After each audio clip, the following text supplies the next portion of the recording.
udahlah keluarga udahlah mundur aja ngapain, udah tahu juga yang bakal lulus. Tapi saya tetap tidak, saya pengen maju biar Indonesia tahu ada Andi Tenri Sompa gitu. Iya, benar. Kecewanya itu. Ya kecewa nangis itu. Bawaslu nggak lolos saya nggak nangis, mentalnya udah siap, udah bisa masuk di 10 itu saya anggap itu luar biasa. Mana mau bagus kalau yang dipilih gini-gini ya biasalah, kecewa gitu, sedih gitu. Itu nangis. Saya jarang-jarang nangis untuk hal-hal yang seperti itu, tapi itu kali itu saya nangis. Cita-cita saya tidak muluk-muluk. Suatu ketika saya tidak ada, saya ingin masyarakat Kalimantan Selatan mengukir nama saya, mengatakan ada perempuan Bugis yang berkiprah di Kalimantan Selatan dan mengharumkan nama Kalimantan Selatan. Itu cita-cita besarnya.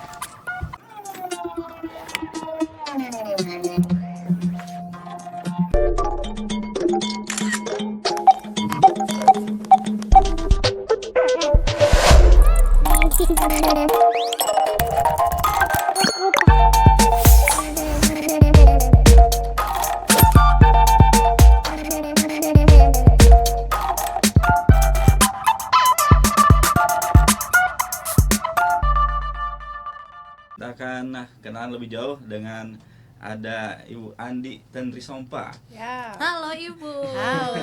Apa kabar? Sehat? Alhamdulillah sehat. Iya. Selaku Ketua KPU Kalimantan Selatan, tentu ini bicara soal di kiprah ataupun membahas politik itu sudah lama pasti, Bu ya. Tapi ini saat ini berawal dari pengamat ya banyak dulu ya, sekarang menjadi pelaksana. Ya betul. KPU Kalimantan Selatan. Ini mungkin bisa diceritakan dulu kenapa sih awalnya dari akademisi dulu kan? Yap.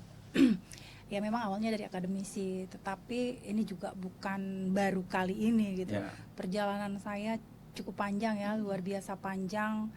Dulu pernah ketika mahasiswa saya sudah aktif untuk di Unfrel. Ada Unfrel dulu, kita menjadi relawan pemilu, ikut mengawasi pemilu gitu dulu ketika mahasiswa tahun 99. Nah beranjak dari situ kok menarik gitu ya. Selain itu memang saya karena backgroundnya ilmu politik, teori-teori politik kita dapat, terus aplikasinya kemana? Nah lapangannya itu ternyata ya kalau tidak terjun ke peserta pemilu di partai politik, atau kita ikut caleg atau ikut kepala daerah, ya otomatis di penyelenggara. Dan ketika itu kan ruang ini terbuka. Gitu. Perjalanan saya sampai di sini tidak mudah. Betul. Gitu. Nah, tidak mudahnya itu justru kita pengen tahu, Bu. Gimana nih? Panjang. Iya. Jadi pertama di Kalsel saya tahun 2004. Oke. Iya, 2004 kemudian ada penerimaan KPU provinsi 2007 mau ke 2008 tuh. Ikut saya ketika itu. Ya tidak lolos karena waktu itu pertama kali 30% perempuan. Kuota 30% perempuan mencoba mengambil ruang itu.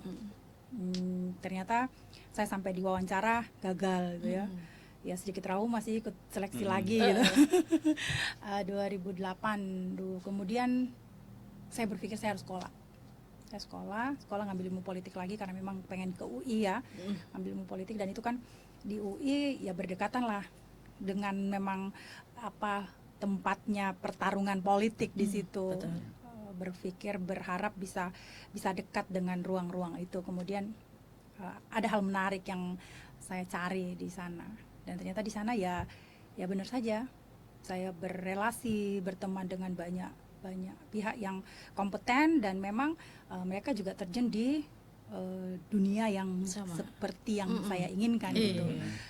Baik dari partai politiknya, teman-teman kuliah itu ya anggota anggota DPR RI, kemudian pengurus parpol, pengamat politik yang sering terkenal di TV gitu kan. Jadi itu menambah dari situ berbagi ilmu ya Bu ya. Iya. Dan menambah rasa ingin terjun gitu, ingin aplikatif. Nah setelah itu kepengen sih balik untuk daftar lagi di 2008 65 itu 2013 atau 14 atau 2012 gitu. Tapi pada saat itu saya terkondisikan menjadi tim sel. Tim seleksi provinsi, KPU dan Bawaslu. Waktu itu 2. Tapi memang karena saya juga kuliah S3 tidak memungkinkan untuk masuk, kan harus bekerja penuh waktu. Gitu. Ya udah saya menikmati jadi timsel sambil menjaga kesinambungan. Saya pendatang di Kalsel ketika itu kuliah S3 itu kan kita kalau benar-benar hilang kalau seandainya tidak menjaga konsistensinya ini. Jadi ya saya tetap jadi pengamat politik, ketika ada libur balik gitu ya. Tetap ikut caru-caru lah, ikut caru-caru itu dalam artian ikut nimbrung ketika ada event-event politik, ikut nanggapi di berbagai media massa, ikut seminar-seminar. Jadi tidak hilang. Ketika saya sekolah itu malah iklim politik bergulir gitu, saya tetap eksis di Kalsel meskipun statusnya saya kuliah S3. Ditambah saya menjadi tim seleksi. Bawaslu provinsi kan berdekatan tuh, seleksinya. Nah, beranjak dari situ pemilihan lagi 5 tahun berikutnya itu lagi kepengen juga ikut lagi Bu ya. Saya ikut sih ke RI tapi langsung ikut seleksi RI, KPU.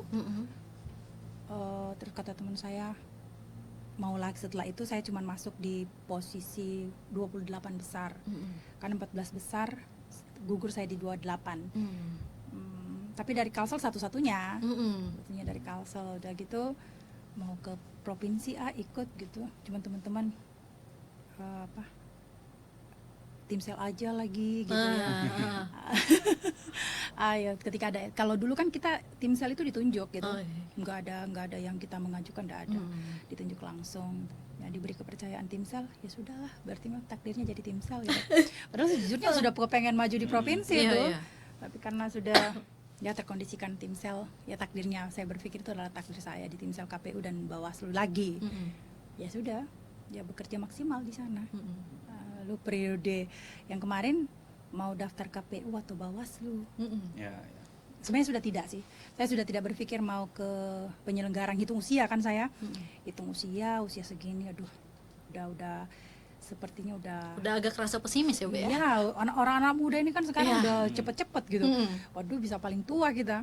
Nah, di satu sisi juga dikejar juga harus profesor kan. Karena sudah doktor gitu, profesor juga menarik gitu. Kan cita-cita kita itu kan profesor ketika seorang dosen ya. Memungkinkan. Tapi mengajar ini enak sih, menarik gitu ya. Tetapi di satu sisi saya berpikir bahwa saya punya energi yang besar.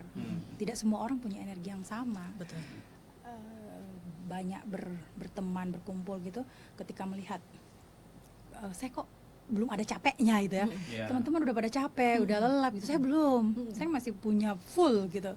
Kalau baterai itu masih ini belum masih lobet bisa, nggak ada ciri-ciri lobetnya. Nah itu tidak bisa. Saya sudah mencoba ragam kegiatan gitu ya. Kita punya banyak organisasi, udah tapi sudah terasa di macam-macam. Kami dulu sudah punya pusat kajian kebijakan dan pembangunan daerah yang itu memang kerjanya memang juga maraton gitu. Ya, jadi sudah terasa di banyak kegiatan. Lalu tiba-tiba saya mengikuti, ini mau fokus nih jadi dosen setelah S3 gitu. Udah prepare untuk sudah ikut ada kegiatan yang kalau mau persiapan untuk profesor gitu, visiting profesor namanya. Ikut gitu. Ikut juga menambah skill. Ada metode penelitian kuantitatif khusus gitu bergelar. Kualitatif juga ikut bergelar. Ikut juga berbagai macam sertifikasi yang sekarang ini untuk bisa punya skill itu harus punya sertifikasinya. Ikuti itu semua karena memang mau fokus jadi dosen. Tiba-tiba teman ngabari itu, teman-teman dari UI utamanya, Tendra yuk ikut dong ini Silets namanya, Silets Indonesia. Silets Indonesia itu perempuan memimpin Indonesia. Baca tornya menarik gitu kan. Awal itu ya udah deh, ini diseleksi gitu. Kalau Tendra bisa masuklah gitu katanya. Ya udah, masukkan berkas, masukkan gitu. Nah, ternyata ketika kita sudah ikut itu wajib untuk mendaftar penyelenggara pemilu. Mulai dari tingkat paling atas sampai ke bawah gitu. Waduh, aku bilang kejebak nih gua.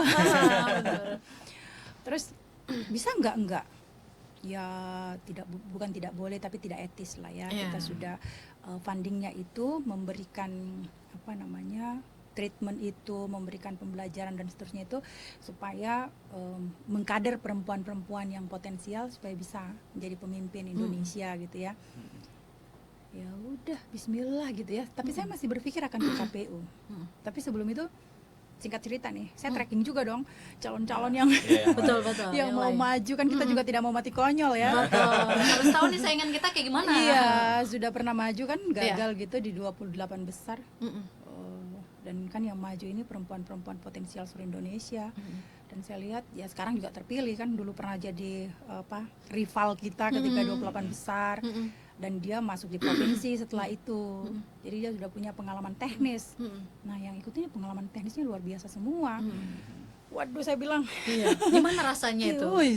itu berat. Di satu sisi saya kepengennya di KPU. Lalu konsultasi dengan seseorang, beberapa orang gitu ya, cerita-cerita peluang dan sebagainya gitu.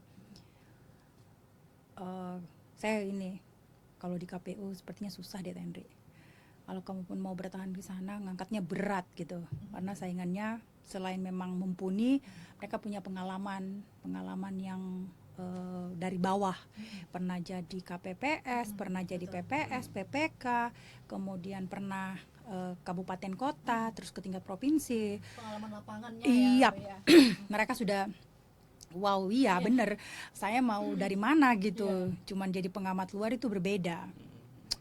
Akhirnya terus gimana dong solusinya? Teman-teman gini, cobain Bawaslu deh, tracking lagi Bawaslu siapa. Berat juga, karena mereka juga sama gitu. Cuman kalau di Bawaslu itu, kalau kita yang pengamat dari luar masih memungkinkan. Masih mungkin dalam artian karena tidak teknis yang seperti di KPU gitu. Ya udah Bismillah deh. Jadi saya itu hari terakhir yang daftar. Total pendaftar itu kan hampir 1.000 se-Indonesia Raya. Ya udah Bismillah lah daftar gitu, masukkan berkas ya, serius namanya kita mendaftar kan itu perlu effort yang besar ya. Ya Kalau mendaftar ya benar-benar itu. benar-benar jalanin. saya nggak pernah setengah-setengah. Betul. Saya Nggak asal daftar aja udah terserah hasilnya gimana, enggak Banyak ya, orang, Bu, ya. coba-coba uji coba enggak. Betul. Saya jujur saya katakan di setiap event saya memulai sesuatu saya tidak pernah setengah-setengah. Saya pasti all out gitu. Karena saya merasa gini, kita melakukan sesuatu setengah-setengah rugi. Betul. Iya benar. Nggak dapat apa-apa, hanya rugi waktu, capek, iya gitu kan. Kalau memang itu bisa maksimal, kenapa tidak? Betul.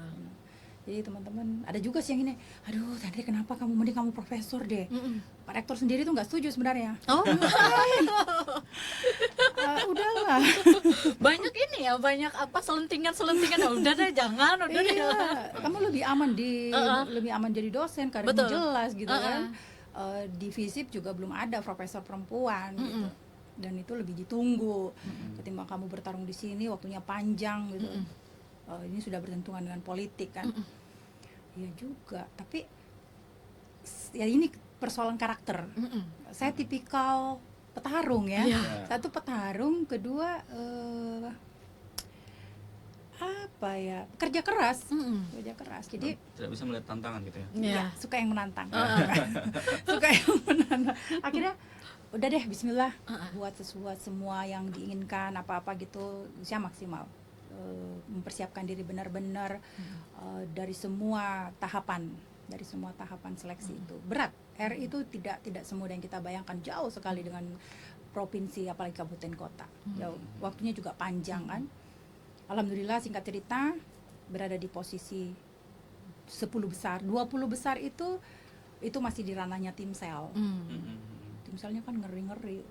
11 orang tim sel yang ada mantan ketua KPK gitu ya. Wawancaranya juga wow gitu. Dan wawancaranya itu live, sempat macam-macam lah.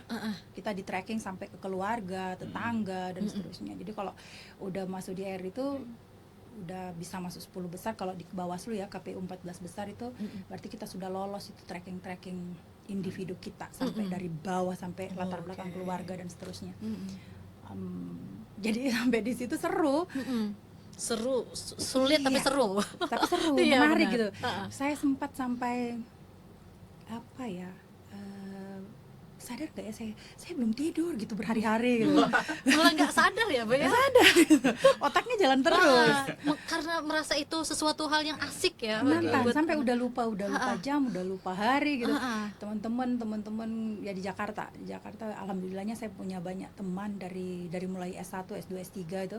Setelah dicek-cek ternyata adik-adik saya, kader saya dulu ketika SMP, SMA, kemudian waktu kuliah S1, ternyata mereka semua sudah ada di pusat gitu. Waktu kuliah S2, S3 itu ketemu semua itu. Mm-mm. Mungkin teman-teman yang lain yang mencalon itu semua punya tim. Ada tim-timnya semua yang memang terorganisir ya untuk mereka bisa jadi gitu. Saya nggak punya tim itu. Karena itu kan berhubungan dengan kos yang besar. Betul. Mengumpulkan tim itu kan kita harus memikirkan tempat tinggalnya, ya biaya hidupnya, ya hitung-hitungan juga lah kali-kali lah gitu ya. Iya, betul. Terus tempat tinggal, terus mobilitasnya kan. Di sana kita harus ketika 10 besar. Jadi ketika 10 besar itu harus bertemu dengan user, harus ya syarat tidak tertulis. Jadi diarahkan untuk bisa menjumpai semua suwon lah ya, kita tata keramanya seperti itu. Nah, ya saya berproses di situ dan luar biasa banyak hal yang di luar dan saya tidak lewati waktu 5 tahun sebelumnya. Karena saya cuma sampai di 28. Di 28 itu ya saya nothing tulus gitu. Bener-bener pemikiran original bahwa dengan kemampuan yang saya miliki, persiapan yang saya miliki, itu bisa terpilih. Ternyata tidak begitu. Tidak demikian. Banyak faktor, tidak sekedar kecerdasan. Karena memang ini kan kepentingan besar, kemudian juga terkait dengan kepemimpinan itu tidak mesti cerdas saja, tapi dia pernah teruji. Bagaimana komunikasinya, bagaimana relasinya, bagaimana jejaringnya, bagaimana komitmennya, itu semua teruji di situ. Nah, 28 besar KPU RI saya nggak melewati. Ya selesai tes, selesai pulang, selesai wawancara pulang gitu. Tidak mencoba untuk, teman-teman ada sih, cuma waktu itu kan pikirannya enggak ah gitu ya. Nah di Bawaslu RI itu 20 besar udah cari tahu. Apa sih ininya, apa sih evaluasi yang Evaluasi. oh ternyata ada beberapa langkah-langkah yang harus dilakukan. Dan saya melewati, alhamdulillah masuk 10 besar. Karena memang ketika 10 besar itu tidak murni kecerdasan saja. 20 besar kita sudah dianggap orang yang mumpuni gitu. Ke 10 dia harus paket lengkap. Jadi siapapun yang terpilih 10 itulah dianggap paket lengkap. Masuk 10. Nah, masuk 10 ini sudah banyak nih isu-isu macam-macam. Oh, kita belum ujian sudah ada nama-nama yang terpilih gitu kan. Itu sedih itu. Bener apa enggak ya gitu ya. Tapi itu hampir benar gitu. Bahkan malam mau 2 malam sebelum tampil live di DPR RI itu udahlah keluarga udahlah mundur aja ngapain. Udah tahu juga yang bakal lulus gitu. Tapi saya tetap tidak. Saya pengen maju biar Indonesia tahu ada Andi Tenri Sompa gitu. Oh ya, benar. Saya pikir itu penting. Saya sudah terlanjur masuk gitu, dan saya pengen tidak sia-sia yang saya lakukan. Dan saya pikir itu juga akan punya makna besar nantinya. Saya punya tanda petik, punya keinginan besar. Kalau orang sekarang bilang itu ambisi ya. Kalau ambisi kan lebih ke negatif. Saya tidak menganggapnya itu ambisi, keinginan besar itu. Tetapi saya juga percaya ada takdir. Jadi setiap event tidak lolos itu saya kembalikan lagi.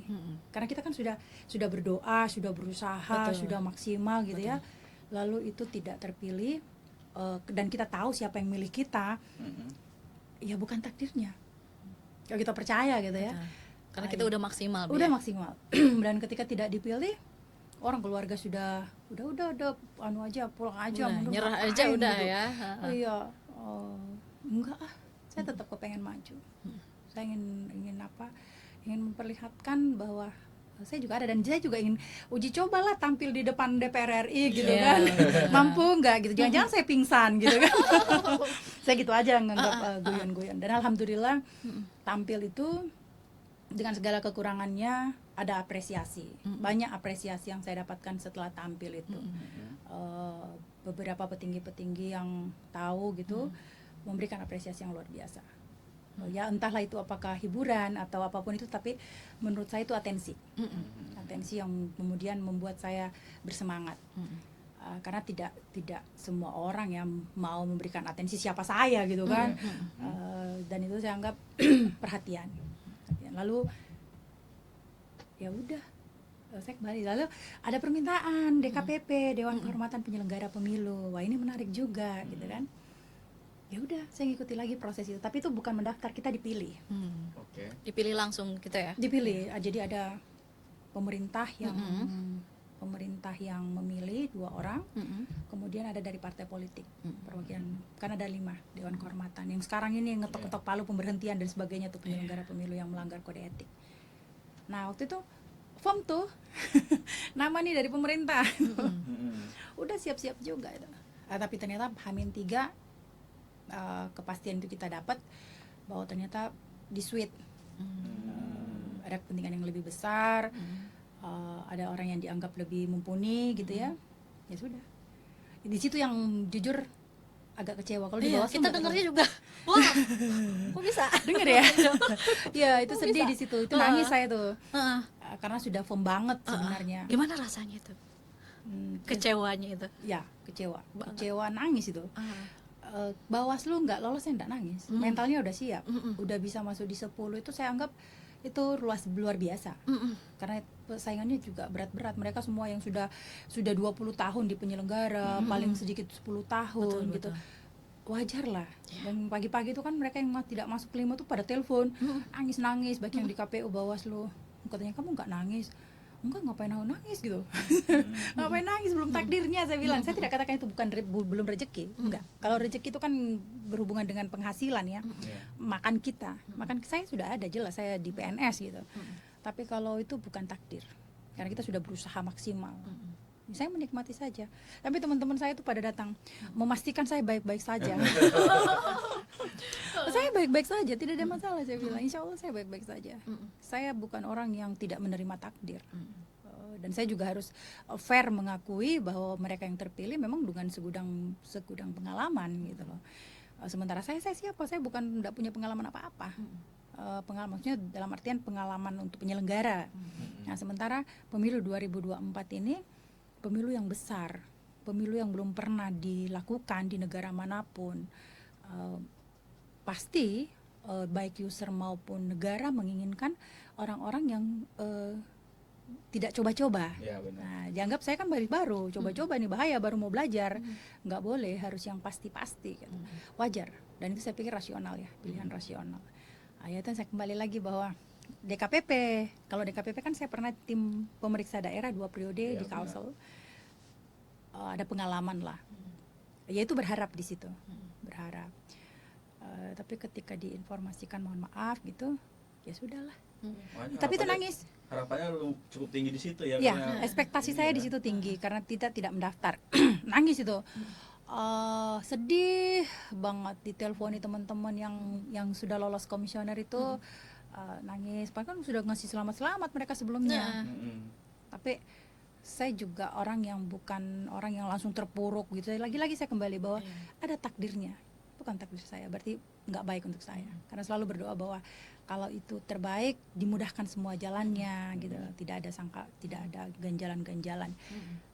Tapi sebagai manusia saya sedih, ya wajar ya, kita sudah prepare gitu. Sedih ya, tapi harus bangkit, Mbak ya. Bangkit. Saya bukan orang yang lama move on dalam banyak hal, pacaran juga gitu. Udah putus-putus aja gitu. Seneng banget nih sama ibu ini. Iya, putus-putus aja, selesai. Simple aja ya. Iya, nggak boleh. Saya tidak mau merugikan hidup saya. Saya beri target maksimal berduka. Berduka itu 2-3 hari. Setelah itu saya harus move on dan saya harus berpikir ke depan saya mau kemana dan apa yang harus saya lakukan. Teman-teman masih pada menghibur, alhamdulillah masih, artinya dalam kondisi kita yang anggap tanda petik jatuh itu masih ada orang yang membersamai, itu luar biasa, utamanya keluarga. Artinya kita masih punya orang-orang yang kita sayang. Nah, kita juga menilai orang, teman-teman kita ya pada saat kita jatuh. Ketika kita jatuh itu, saya anggap jatuh itu ya, orang masih peduli dengan saya, masih oh alhamdulillah masih punya orang yang menyayangi. Oh, saya tenang gitu. Selesai. Nah, lalu dalam perjalanannya ya udah jadi tim sel, udah teman-teman Bawaslu, ayo maju aja di provinsi. Enggak kalau Bawaslu Ya masalahnya kan kita sudah 10 besar. Insya Allah teman-teman komit lah di RI. Karena kita 10 besar itu bersepakat bahwa kita 10 ini harus kompak. Bisa nembus 10 besar itu bukan hal yang mudah. Kita meninggalkan keluarga, biaya yang besar karena itu berbulan-bulan ya. Berbulan-bulan. Iya, kosnya besar, bukan untuk apa-apa, untuk pribadi gitu. Apalagi teman-teman yang pakai tim. Lalu ya udah, siapa nanti yang mendaftar di kabupaten kota akan di provinsi akan difasilitasi, yang mau jadi timsel juga difasilitasi. Lalu kepengen jadi timsel, udah timsel aja ah. Terus baca persyaratannya, persyaratannya di sana itu ini, kalau udah di timsel nggak boleh mendaftar nanti di provinsi KPU. Oh iya. Waduh, sementara dalam hati saya kepengen ke KPU saya provinsi nih. Berarti enggak deh. Terus teman-teman, ayo dong maju aja, langsung pokoknya bypass lah ibaratnya tuh, karena teman-teman di atas gitu ya, pasti dibantu gitu. Enggak ada tantangannya karena udah tahu lulus. Ya terlepas dari ini ya, terlepas dari takdir lagi. Nggak ada tantangannya. Terus kalau di provinsi Bawaslu kan tidak ada regulasi, kita ngelihat ke atas gitu. Terus untuk berprestasi juga lumayan berat karena kan regulasinya di RI. Terus di sini kalau misalnya mau ngawasi, benar-benar ngawasi, itu parah juga. Saya sadar itu berat untuk saya untuk melakukannya. Udah enggak. Terus ada kan penambahan nih, Bawaslu, ayo Mbak Henry, kami masih tunggulah. Lalu saya daftar KPU, wah teman-teman, waduh kenapa ke KPU? Tes KPU provinsi juga dinamikanya juga luar biasa. Kan ini pindah, meskipun sama-sama penyelenggara tapi kan pindah kamar. Betul. Pindah kamar. Beda kamarnya. Iya, dianggap tidak, ya beda lah gitu ya. Tapi saya bismillah aja deh. Bismillah aja. Ketika timsel ada, berani nggak daftar? Gini-gini. Nah, ya berani aja deh. Bismillah aja, tapi saya punya komitmen kalau ini tidak masuk udah. Berarti saya berakhir di penyelenggara. Ini the last gitu ya. Pertarungan terakhir saya ini. Pertarungan terakhir. Kalau nggak masuk berarti udah selesai. Kalau masuk berarti ada energi baru. Energi baru, malah bisa jadi lanjut. Amin. Lihat situasi kalau ini berhasil gitu ya. Ya mencoba begitu. Berdinamika juga. Sempat juga yang macam-macam lah. Ya sudahlah saya gitu. Ya sudahlah kalau memang nggak takdirnya. Tapi alhamdulillah, namanya itu lagi, kalau sudah takdir itu pasti ada jalan. Semua dimudahkan. Orang mau melakukan apa saja, banyak juga yang ganggu-ganggu. Ganggu-ganggu yang ngirim berita macam-macam, ngirim surat macam-macam, itu semua ada juga. Surat gimana maksudnya? Ya kan kita kan ada apa namanya, dilemparkan ke publik kan. Kalau ada masukan masyarakat terkait kita yang negatif, itu memungkinkan ada, dan itu ditanyakan pada saat wawancara. Saya bisa mengklarifikasi itu. Alhamdulillah pada saat itu juga cerita tentang 15 tahun lalu, tentang ketika saya jadi timsel, dan itu fitnah banget gitu. Jadi bisa terklarifikasi dan bisa dibuktikan. Dan alhamdulillah orang yang nulis buku itu juga akhirnya membuat klarifikasi bahwa itu dimanfaatkan dan ditunggangi orang tertentu. Ya udah, dan juga banyak lagi lain-lain kecil-kecil kerikil-kerikilnya. Betul. Yang menjadi halangan, hambatan, segala macam. Tapi saya kan sudah melewati hal yang berat di RI. Iya. Jadi itu B aja ya. B aja gitu. Itu tidak terlalu membuat saya lelah gitu. Cuman paling rasa malu lah kalau tidak lolos itu kan, kita sudah di RI terus tidak lolos di provinsi. Betul. Tapi kupikir lagi, mengapa mesti malu?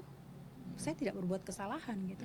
Kalaupun tidak masuk berarti tidak diinginkan. Itu aja. Saya bukan orang yang kehabisan akal untuk berkarya. Banyak tempat yang saya bisa lakukan gitu. Kampus juga masih menunggu. Pak Rektor juga, ngapain kalau kamu mau memang targetmu ke RI, di kampus justru tempatnya gitu. Kamu bisa banyak berbuat, bantulah kampus gitu. Saya mohon izin satu kali Prof ini. Mohon izin satu kali kesempatan. Kalau saya nggak masuk, insya Allah saya all out di kampus. Saya akan buktikan itu. Oke, kalau gitu ACC. Ya udah. Dan alhamdulillah pengumumannya keterima, antara suka dan tidak suka lah Pak Rektor. Benar, suka sekali. Mudah-mudahan Karena semua apapun tuh harus didukung dengan pemerintah. Iya. Tapi tadi yang menarik adalah bahwa ada momen itu mungkin banyak orang akan berhenti melangkah pada saat momen kecewa tadi. Iya. Itu adalah momen di mana kita berjuang terus Ya, jatuh terpuruk banget. Titik ya. nadir itu ya. Nah. Ada dua kali saya merasakan hal yang seperti itu. Pertama ketika mendaftar di KPU Provinsi tahun 2007-2008 itu. Karena waktu itu kan di Kalsel perempuan itu jarang gitu, dan Iya. itu pertama kali affirmative action, dan waktu itu juga diminta ya daftar lah, paling tidak mewarnai perempuan-perempuan Kalsel. Dan ketika itu kan saya dulu masuk di Kalsel itu masa jomplang, emang kekosongan perempuan. Dan alhamdulillah hari ini saya bisa mengatakan saya mengkader banyak perempuan Kalsel yang hari ini berkiprah gitu. Jadi itu juga ketika nggak lolos itu di sesi wawancara, itu nyunsep banget saya, nangis juga itu. Saya ingat banget itu, saya di depan Duta Mall duduk itu sama beberapa teman, nangis, kok bisa ya kita tidak lulus, itu apa persoalannya ya diwawancarakan. Itu waktu itu pikirannya kan masih original lah ya, masih yang tidak tahu masalah bahwa seleksi seperti ini juga ada unsur politiknya gitu. Pikirannya nothing tulus gitu. Iya, benar. Nangis tuh, sedih gitu. Gimana mau bagus kalau yang dipilih gini-gini ya biasalah, kecewa gitu. Sedih gitu. Itu nangis. Saya jarang-jarang nangis untuk hal-hal yang seperti itu, tapi itu hal itu saya nangis. Nah, itu yang kedua yang DKPP itu.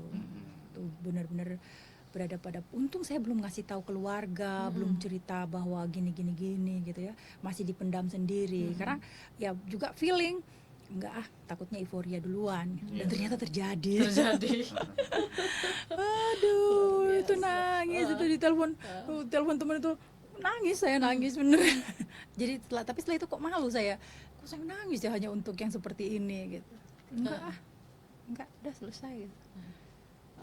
Mungkin hari ini sekarang saya di posisi ini, oh iya memang saya harus melewati di sini dulu. Jadi ini dari tanggal 24 Mei dilantik itu sampai hari ini, saya nganggap memang saya harus berproses di level ini. Gitu. Banyak hal.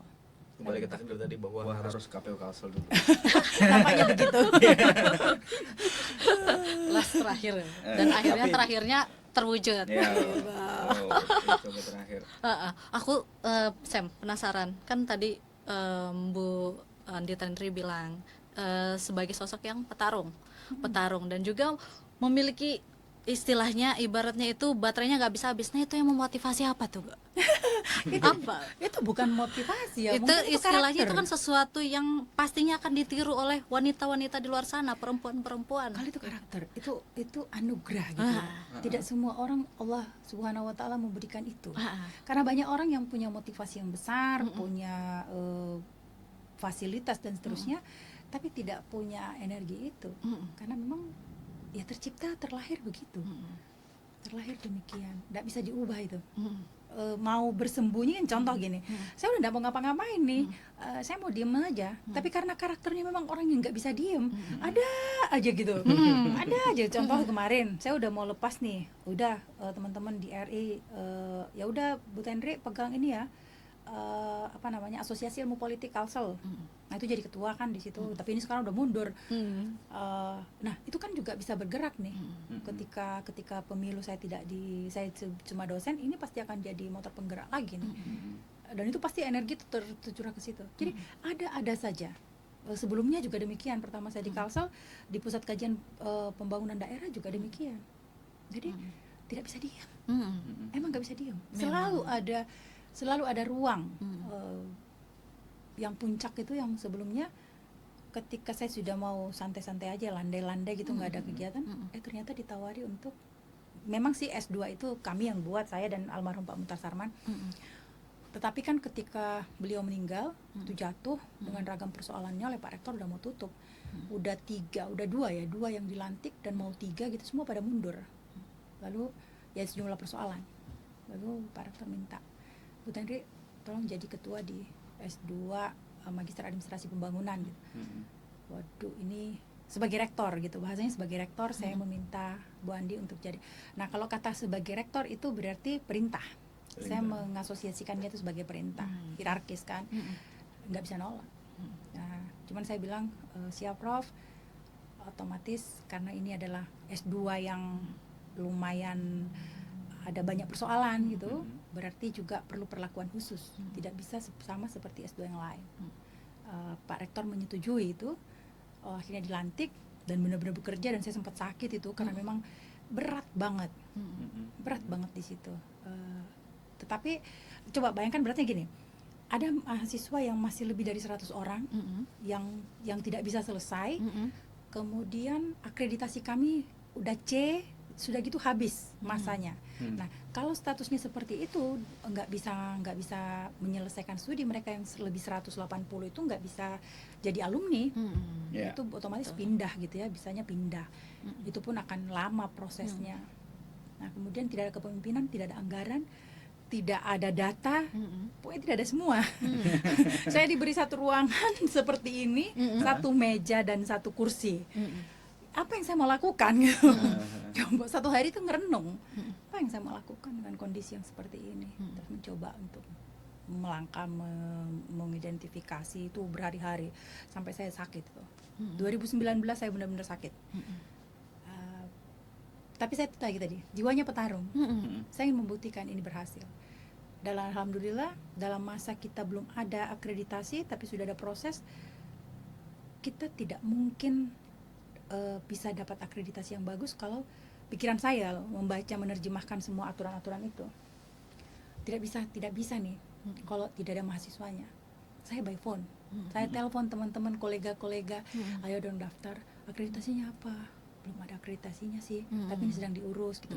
Nah, kalau misalnya dapat C kan kami nggak bisa tuh, nggak mau, dan siapa yang mau C? Betul. Berat cari B gitu. Betul. Dan ini tidak ada akreditasi, ngeri kan?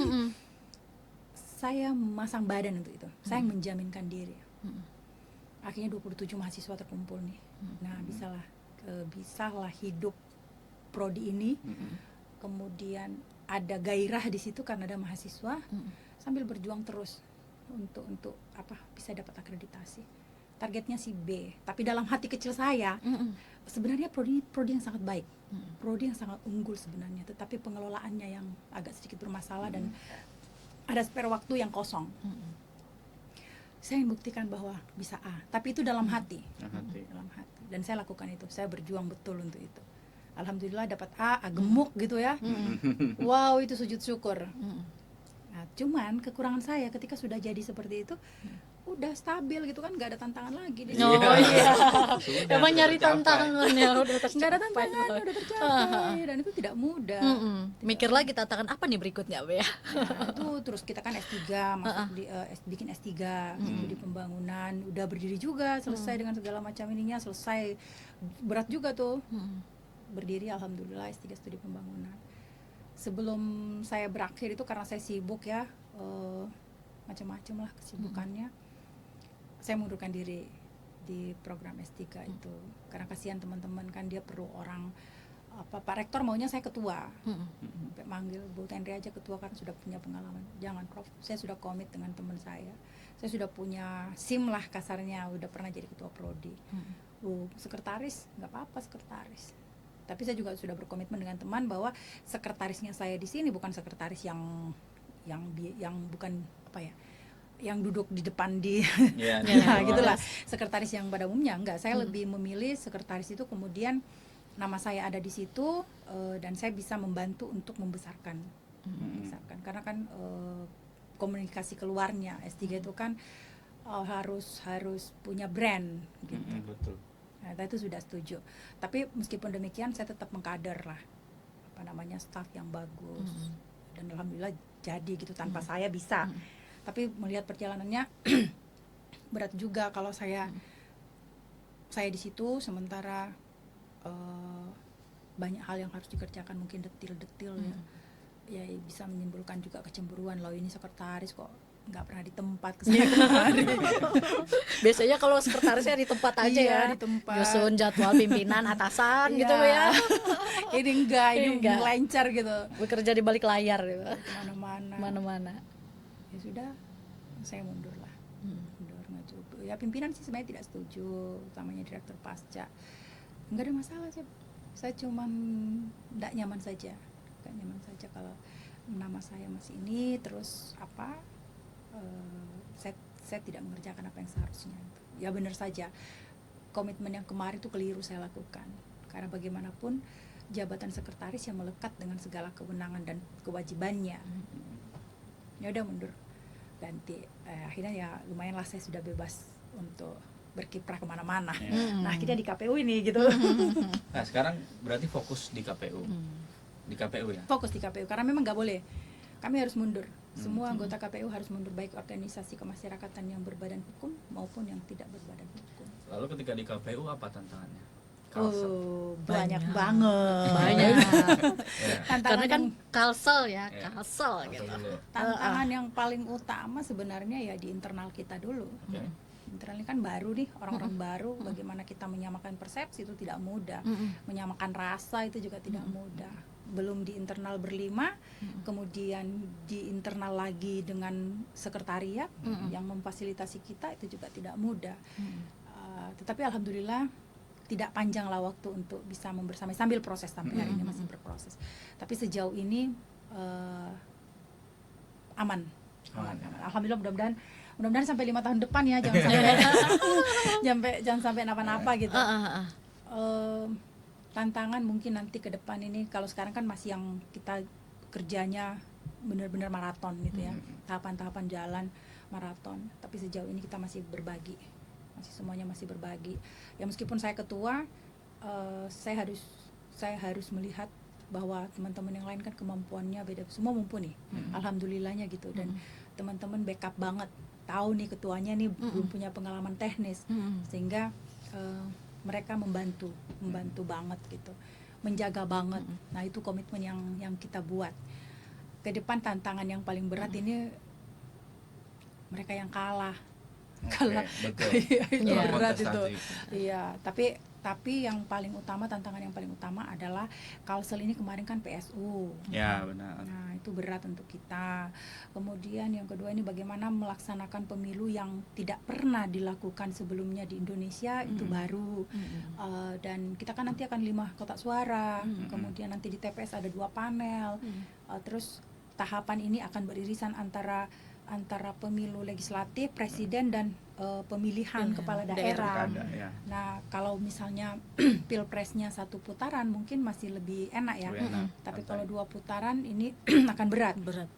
Biasanya 2 putaran disertai dengan gugatan. Sambil jalan gugatannya. Sampai kelaksan. Ketika yang kalah itu biasanya Ya, Iya. itu yang berat itu nanti. Belum lagi nanti mungkin kalau partai-partai ya, untuk pemenangan partai-partai juga akan sangat dinamis, termasuk nanti data kependudukan. Kalau kemarin isu-isu orang meninggal hidup kembali, itu bagaimana? Kemarin kita sudah pleno DPT, mudah-mudahan tidak terulang lagi, udah di-clearkan semua, udah dibersihkan semua. Ya harapannya sih tidak terjadi, tapi percaya akan ada dinamika. Kontestasi politik itu pertarungan konflik yang dilegalkan oleh negara. Benar. Ruang publik yang dibenarkan terjadi konflik oleh negara dibenarkan dalam undang-undang. Sehingga ya kita harus menjadi pengelola konflik, jangan sampai kita yang menjadi penyebab konflik, apalagi terjun dalam konflik tersebut. Kita harus menjadi memberi resolusi terhadap konflik itu. Karena pasti ada konflik, tidak mungkin tidak. Lagi sekarang bahwa kemarin dilantik Mei 2023. 2024 itu Dekat banget, dekat sekali. dekat sekali. Itu benar-benar tadi bilang lari maraton, bahkan ini pakai turbo. Benar. Iya, sekarang aja sudah banget. Jadi kami itu dilantik pengumuman 21, kemudian 24 pelantikan, dan itu langsung orientasi tugas di Rindam Jaya 8 hari. Orientasi tugasnya itu kayak tentara gitu, latihan tentara gitu kan. Dan itu kan full dari Betul. pagi, dari jam 4 subuh sampai malam gitu. Dan di sela-selanya itu kami harus pleno, karena ada beberapa partai politik yang ada surat dari DPR, DPRD gitu, ada yang meninggalkan, Pak Hasanuddin Murad dari Golkar, kemudian ada yang mengundurkan diri dari PKS itu.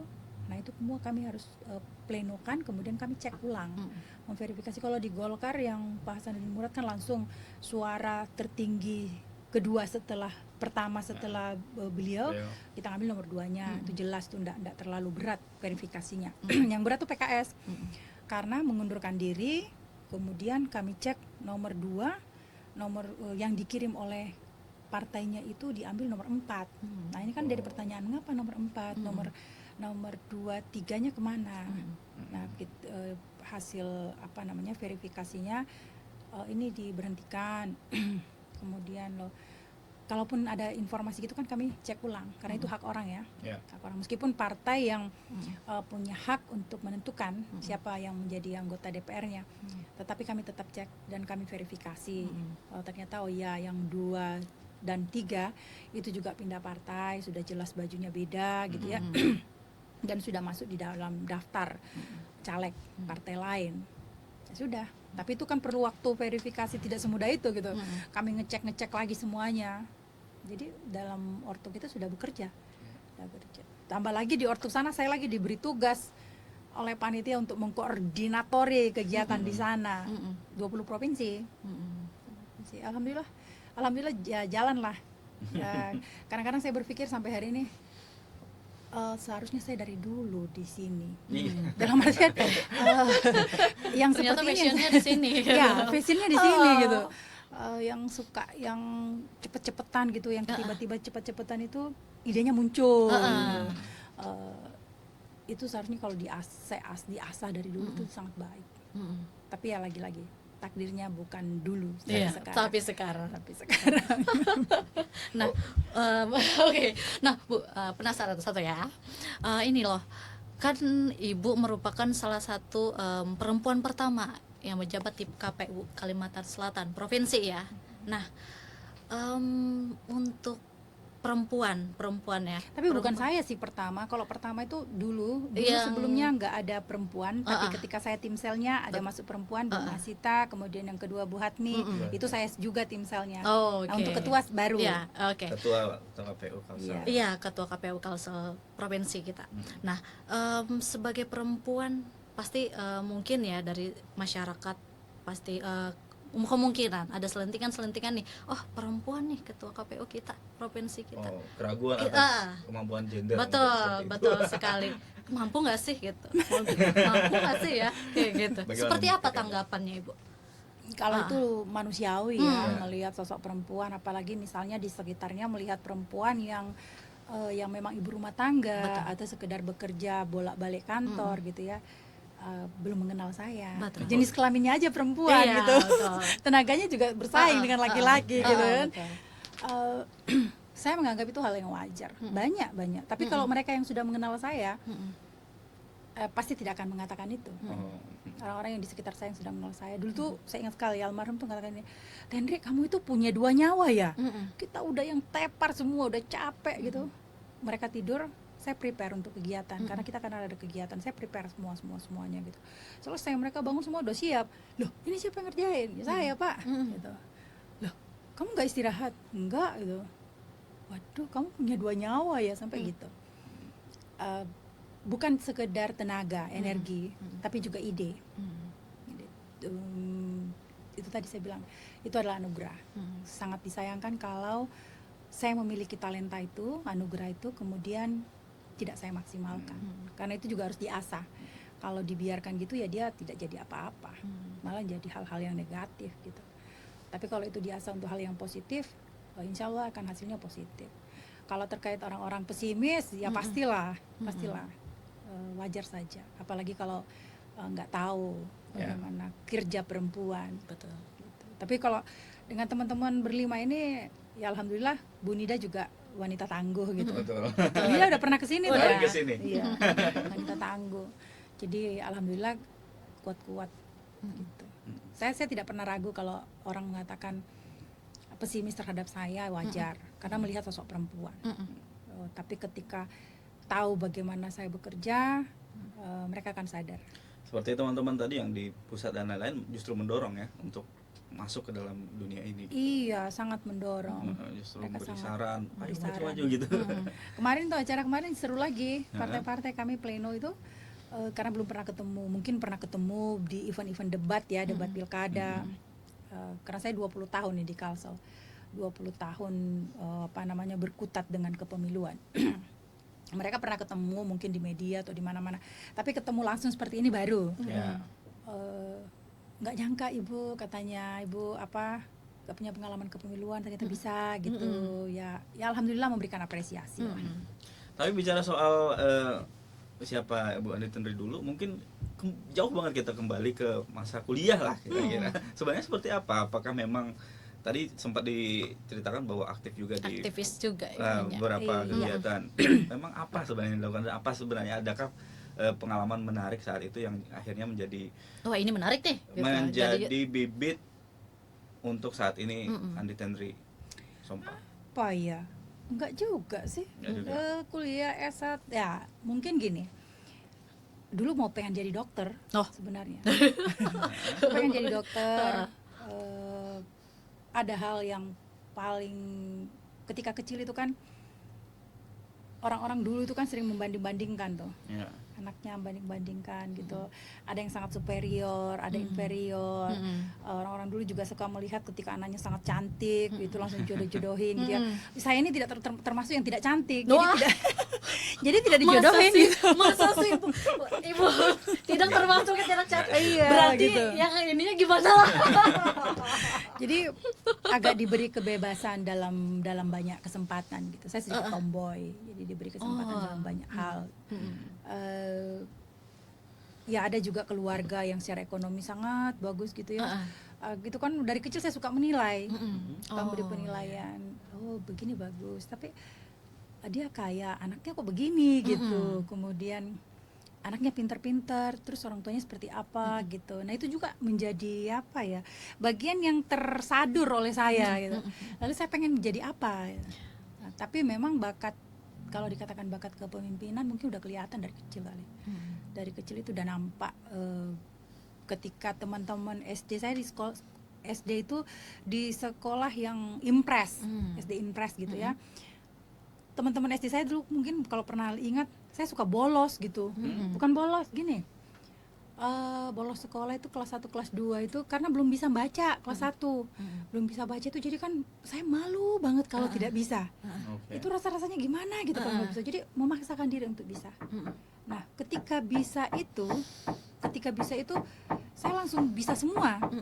Nah, ada satu momen itu pelajaran matematika. Pelajaran matematika itu bilangan prima. Bilangan satu bilangan prima yang genap itu adalah angka 2. Nah, waktu itu saya pernah dengar, kakak saya kan orang matematika semua nih.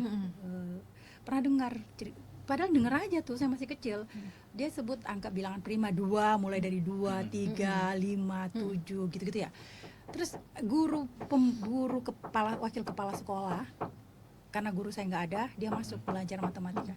Ada yang bisa tahu nggak bilangan prima yang genap? Nah, kita kalau tidak jawab itu dihukum. Nah, kalau dapat itu dikasih uang, waktu itu 50 rupiah. Nah, saya punya modal keberanian memang. Saya berani 2 gitu, nyebutnya 2. Oh iya benar, langsung dipanggil gitu. Ini gitu. Dan dikasih uang.